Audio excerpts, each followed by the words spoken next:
base these here, but do these permanently here. All right. The ACU Theater Costume Department worked diligently to bring the style of the 17th century to life in the production, The Crucible. For the Crucible, it's the early settlers of America, about 1642 in Massachusetts. So we looked at the Dutch influence of the settlers and what kind of fashion they would have worn. It was an older woman, and I just love that wrapped look. It's so deep. We did period research in paintings, in the visual look of the period, which was hard to come by. There weren't a lot of things. There were not a lot of portraits of these people, although these are actual people in the play.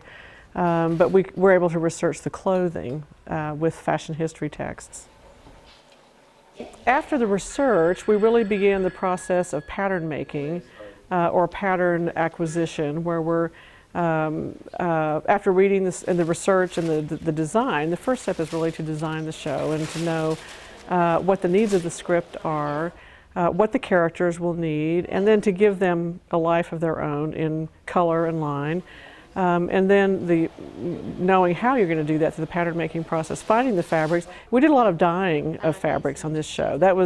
We probably dyed more fabric on this show than anything we've done for a while, so that was interesting. And then cutting and fitting the actors, and then the finishing, all the hems and the millions of pieces, the hats, the wigs, the shoes, the stockings. You have to have over-the-knee stockings because the men are in breeches, and some boning in the bodices to look like they're corseted, things like that.